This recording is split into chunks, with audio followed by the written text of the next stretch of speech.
Hello. You've probably pieced together that I am an immigrant to Spain, or at least I am hoping to be. This is my third time immigrating in life. It's sort of a big part of my identity by this point to be an immigrant, and I actually self-deported from the US earlier this year, not too long ago, which is very painful, but I assume anyone watching could probably guess why I had to do that. I'm originally from Venezuela, and I'm in the process of applying for my visa to Spain, which I will hopefully get within a few months, and finally be able to begin my new life in a new country, yet another country that I will hopefully be able to call home. I know it's very curiosity inducing. I could probably be less vague, but for now that's pretty much the gist. Other than being an immigrant, I'm also a cartoonist and an aspiring author. I have an Instagram where you can see some of my old comics, and I say old because I really haven't posted much on it recently. I've also been watching a lot of authortube. I watch a lot of videos from other creatives on YouTube, such as these folks that I'm putting on the screen right now, and they really inspire me.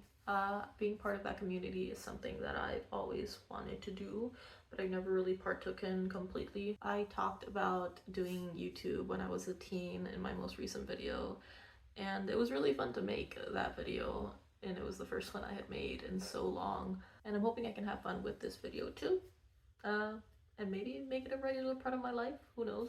In my opinion, I sort of look like shit right now, and there's a reason for that. That's health related, but we'll talk about that later. For now, let's talk about some writing and publishing stuff. So I have been writing and drawing for as long as I can remember. One of my earliest memories when I was little, I was being asked what I wanted to be when I grew up, and I always said I wanted to be an author and illustrator of my own books. So I've always written, but I never really finished anything other than a couple of short stories and some flash fiction until I started writing the graphic novel manuscript that I have finished since then. I started writing it in late 2023, and it took me about a year to finish. And I did all that with the aim of traditional publishing, and I got really lucky and fortunate for the process really quickly, which sort of set up expectations that were disappointing for the rest of the journey so far. I finished the book and then immediately started querying, so that was around September 2024. So I found the people who would be my agents from a very reputable I don't know how to say that, reputable mid-sized agency within a couple days of querying. Like, it went so fast. I was so lucky. And within a couple of weeks, we signed for them to represent me, and like a couple days later, we were on submission for my first novel. I didn't originally want to talk about any of this at first because I thought, I have to wait until I actually have a book deal to announce, and then I will be successful and I'll have something to talk about, and I'll be able to surprise people and announce it. But this really is a step-by-step journey, and it's been over 6 months now since I finished my book and got an agent, and it has been over 6 months, I think. I'm getting antsy, so why not talk about it? And I guess the answer is my insecurity, because I feel just about ready to say that my book has died on submission. And I probably shouldn't say like an official died on submission, but it's just like a gut feeling of mine at this point, even if we haven't officially thrown the towel in yet. Even if I really hope that I'm wrong. If you aren't familiar with traditional publishing, being on sub or on submission means that your book is being shopped out to editors at publishing houses, and dying on sub means that you have gotten, no responses or just rejections, that enough time has passed without an offer that we, let it go, work on something new, shelf it. That's how I see it. For those who are familiar with traditional publishing, please comment if you have a better explanation for it, but that's how I see it. But yeah, I had really high hopes for this book, and we had a couple of close calls while on submission.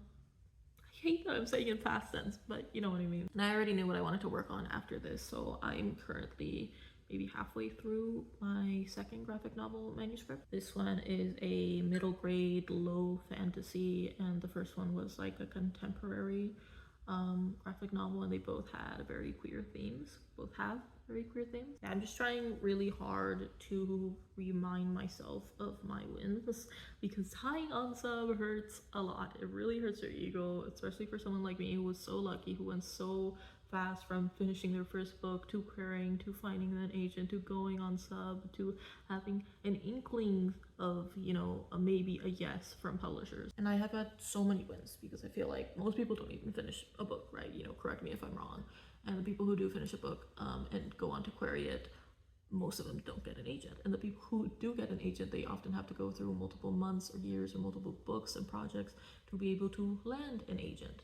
And honestly, after that, most people who go on sub don't get a deal. And maybe so far that's where I'm at. But I don't know, I feel like I've beaten a lot of odds, and I feel like I should be really, really proud of myself for that. But it is very hard to be very proud of myself when I'm like not at the finish line yet, even though I know that there's no finish line. And I'm not dissing anyone who did have to wait longer, or, you know, maybe hasn't landed an agent yet. Like, that's absolutely fine. Everyone's journey is different. I just feel like I probably should be proud of myself for this huge feat of finishing a book and getting a great agent so quickly. And my agents are great. I couldn't be happier with them. I was also a finalist in a writing grant last year, like top 25 over like 300 people who submitted.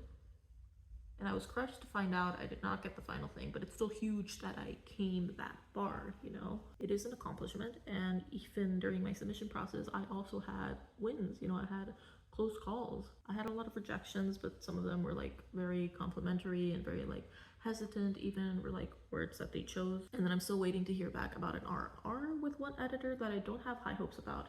I'm gonna leave a definition on the screen of what an R&R is if you don't know. And this is huge, I even had an editor who loved my book, loved it, but didn't manage to get approval to buy it at an acquisitions meeting, like sales department didn't agree. And she said she was heartbroken that she couldn't buy it and that she wanted to see my future stuff, and that is so huge. That is so huge. Especially, like, I can't even tell you who it is, but if I told you the books like that she's worked on before, y'all would be like, whoa, y'all would recognize her. Like, I like, obviously I can't say who it is, but I'm still in awe that someone like her, who has but worked on, edited these best-selling novels, was so in love with my book and wanted to buy my book. Like, that's amazing, and I should really give myself more credit for that. And obviously I'm just really, really bummed. I was really, really bummed, and I'm still really bummed that it didn't go through. But it's an accomplishments. Like, those are all measurements of my accomplishments, of my wins, of my worth as an author and a graphic novelist, and I feel like I do need to recognize that more. It's also worth mentioning that the publishing industry right now is it's always been unpredictable, but things have been particularly shaky lately, especially since the last US election. And the effects it's been having, you know, the Trump presidency, it's been having on paper and printing costs, and on the economy and tariffs, and book bans. You know, all the editors are tightening up their wallets because of the economy, but also like the book bans, especially if your book features like queer themes or something, especially in kidlit, there's a topic of book bans that would be undesirable to take on certain projects, and these scary laws in the US about like queer people, and that kind of plays against us. And I'm sort of bitter, I guess, because I feel like I picked the worst time to get started on this journey, and my first book was about immigration, and they were both, my first and second book that I'm working on are very queer themes, and it's just, I feel like I have a lot going against me right now. But I want to start sharing with this more, like sharing this journey, because I see people do it on authortube and our pub tips, which I've been on a lot, and it's such a small community, but it's something I want to be a part of. And I especially think it's important to talk about things like dying on sub, and talk about the quote-unquote failures and the journey, the variables, and just not just like the happy success stories, but everything in between that might lead to that point if it happens. I don't know, I think it's really important, and my dream is still to be a published author, and I really hope I get there, but I need to remember that I've already gotten so far. Thank you for listening, and let me know if you have any questions.